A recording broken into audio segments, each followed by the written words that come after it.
Sahabat SBS, selamat datang di kanal YouTube seputar dunia pendidikan yang membahas hal-hal seputar dunia pendidikan terkait dengan sistem pendidikan, terkait dengan sekolah, tips buat guru, informasi buat orang tua, tips belajar buat siswa dan sebagainya. Kali ini di dalam edisi yang saya akan masukkan ke dalam seri SPF, seri pendidikan di Finlandia, saya akan menanggapi berita yang dituliskan di media CNBC Indonesia yang diterbitkan barusan ini tanggal 20 Januari 2023 gitu ya. Dan beritanya begini, beritanya mengatakan bahwa mengapa anak di Finlandia itu pintar-pintar begitu, apa rahasianya, dan apakah ada di antara sahabat SDP yang sudah baca berita ini gitu ya.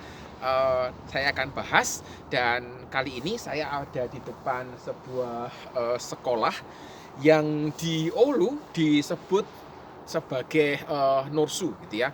Norsu aslinya adalah namanya Normali Koulu. Kalau diterjemahkan dalam bahasa Indonesia artinya sekolah normal begitu. Saya tidak mengerti alasannya apa, kenapa diberi nama sekolah normal gitu ya. Tetapi ini adalah sekolah yang dimiliki oleh Departemen Pendidikan di Universitas Oulu yang dipakai oleh guru, calon guru, juga peneliti di bidang pendidikan untuk melakukan berbagai macam percobaan terkait dengan sistem pendidikan, terkait dengan metode mengajar dan sebagainya. Jadi dari sini saya akan menyampaikan beberapa hal dan tanggapan yang akan saya sampaikan.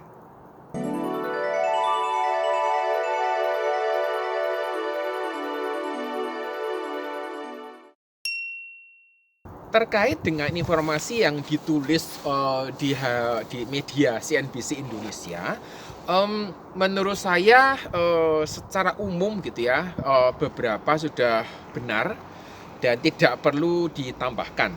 Tetapi ada beberapa hal yang menurut saya kurang tepat, karena kemungkinan besar saya menduga terkait dengan keterbatasan keterbatasan space gitu ya, keterbatasan area yang dapat dipakai untuk menuliskan informasi. Karena ketika sebuah informasi ditulis dengan sangat detail, tidak menjadi sesuatu yang informatif lagi gitu ya. Kenapa? Karena sangat detail dan tidak semua orang membutuhkan itu gitu ya. Tetapi ada juga beberapa hal yang perlu diluruskan supaya memberikan gambaran yang lebih jelas terkait dengan apa yang dituliskan gitu ya di dalam media tersebut. Jadi sudah cukup banyak gitu ya video-video yang beredar di internet terkait dengan sistem pendidikan di Finlandia yang mengatakan tidak ada PR, sekolahnya pendek, jamnya pendek dan sebagainya. Dan kali ini kembali saya akan sampaikan, saya menanggapi berita yang ditulis oleh CNBC Indonesia. Salah satu alasannya adalah karena di Finlandia tidak ada tes standar begitu. Waktu saya baca alasannya ini, sebelum saya membaca bagian bawahnya, saya juga agak bingung begitu ya, maksudnya apa gitu. Tetapi buat orang yang tidak mengerti sistem pendidikan di Finlandia, maka akan berpikir bahwa tidak ada tes standar itu berarti guru bebas gitu ya, mengajarkan tes sebagainya. Dan ketika dibaca pun kemungkinan besar tidak akan terlalu mencerahkan orang untuk bisa mengerti apa yang terjadi di sini. Kalau saya melihat gitu ya, sebenarnya yang dimaksudkan ini tidak standar itu adalah tidak seperti UN atau ujian nasional yang ada di Indonesia. Jadi UN di Indonesia itu kalau untuk tingkat SMA ya gitu ya, karena di Finlandia juga UN atau dikenal sebagai ujian matrikulasi hanya diberikan untuk siswa SMA. Jadi SD tidak ada, SMP tidak ada, SMK juga tidak ada. Nah, kalau di Indonesia secara umum UN itu dibagi dua gitu ya. Ada UN jalur IPA, ada UN jalur IPS. Dan di tempat ini tidak demikian. Dan model UN yang ada gitu ya, siswa itu meramu sendiri gitu ya, mapel apa yang akan diambil terkait dengan UN. Jadi ada standarnya gitu ya, standarnya adalah mengambil matematika dan bahasa Finlandia. Kemudian siswa nanti menambahkan lagi minimal 3 mata pelajaran yang lain. Dan 3 mata pelajaran yang lain ini bisa diambil dari, misalnya saya tertarik dengan misalnya biologi, kemudian ambil biologi. Tapi saya juga menyukai hal yang berhubungan dengan ekonomi, maka saya bisa mengambil ekonomi begitu. Jadi siswa bisa meramu sendiri hal apa, mapel apa yang akan dimasukkan di dalam UN-nya mereka. Jadi ini kemungkinan besar yang dimaksudkan oleh media CNBC menyampaikan bahwa tes itu tidak standar. Jadi tidak seperti di Indonesia, itu yang saya tangkap. Lalu berikutnya terkait dengan wajib belajar 9 tahun. Saya lupa tepatnya kapan, tetapi seingat saya sejak tahun 2021, ya sejak tahun 2021, program wajib belajarnya tidak lagi menjadi 9 tahun, tetapi gitu ya, tetapi menjadi 12 tahun. Di dalam masa wajib belajar 9 tahun ini, maka pemerintah memberikan dukungan penuh kepada siswa untuk sekolah. Artinya buku pelajaran mereka diberikan free, buku tulis, alat tulis gitu ya, dan penggaris, penghapus bagian mereka mendapatkan dari sekolah. Dan itu yang didukung oleh pemerintah. Tetapi ketika di SMA gitu ya, karena waktu itu belum menjadi program wajib belajar 12 tahun, maka anak-anak SMA ini mereka harus membeli buku pelajaran sendiri. Mereka harus membeli buku tulis sendiri dan sebagainya. Nah, perubahannya ketika masuk di wajib belajar 12 tahun, maka pemerintah ini namanya sekolah gitu ya, menyediakan hal-hal yang diperlukan terkait dengan sekolah. Jadi seperti begini, sekolah sekarang sudah umum menggunakan laptop gitu ya, maka siswa ini mendapatkan pinjaman laptop selama mereka sekolah. Di sini SMA itu bisa 2-4 tahun gitu ya, tidak ada batasan. Dan tetapi sebagian besar menyelesaikannya dalam waktu 3 tahun. Jadi mereka mendapatkan pinjaman laptop selama mereka sekolah. Kemudian ketika sekolah juga menggunakan kalkulator khusus gitu ya, untuk matematika, untuk fisika dan sebagainya, maka sekolah juga menyediakan hal ini.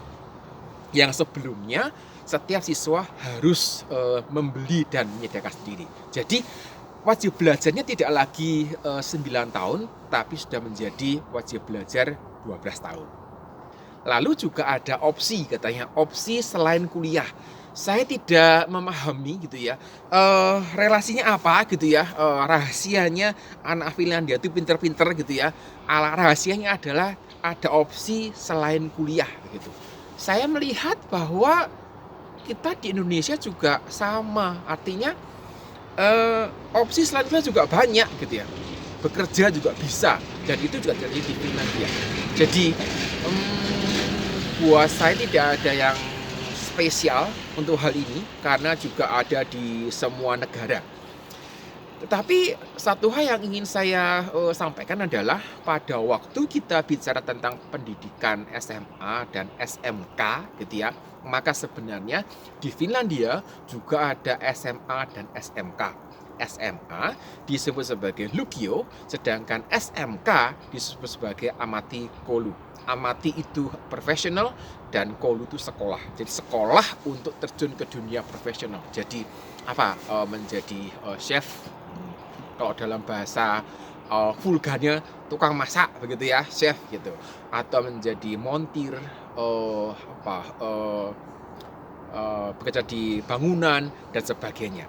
Dan ketika mereka lulus dari SMA, dari Lugio, maka mereka bisa melanjutkan ke program bachelor, yang programnya ini durasinya adalah 3 tahun, menyelesaikan 180 kredit. Jangan dibayangkan seperti kredit di Indonesia, begitu ya. Perhitungan tentang kredit ini secara umum, satu ICTS itu setara dengan 27,5 jam di dalam satu semester. Jadi saya sudah pernah bahas di dalam sebuah video kuliah 24 SKS yang bisa sahabat SCB saksikan nanti, gitu ya. Lalu buat mereka yang selesai dari SMK atau masuk atau mereka menyelesaikan program di Amati Koulu, mereka bisa melanjutkan ke Amati Korkeakoulu, program D4 di Finlandia, yang durasi studinya itu 3,5 tahun. Kalau lebih lama karena mereka sama-sama kuliah 3 tahun, sama-sama menyelesaikan 180 ICTS plus 6 bulan praktek kerja, karena mereka sekolah di bidang vokasi, gitu ya. Dan khusus untuk masuk di program bachelor di universitas, gitu ya, program S1 begitu, tidak menggunakan tes, tapi menggunakan nilai dari SMA berdasarkan ijazah UN.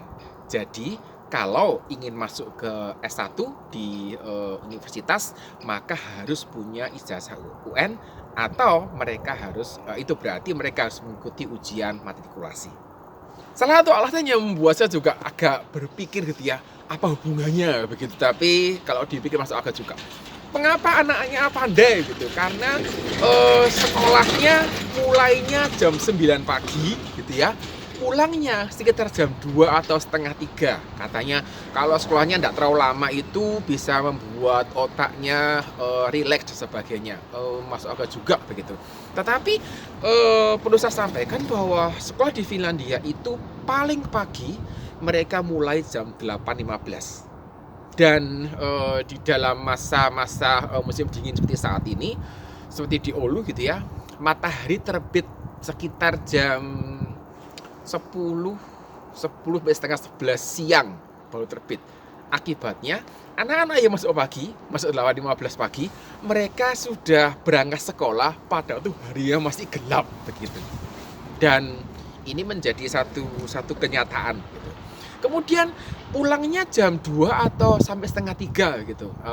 Sebenarnya lama mereka ada di sekolah tergantung dari kelasnya. Kelas berapa? Kalau mereka ada di kelas 1 SD, bahkan mereka sudah pulang setelah makan siang.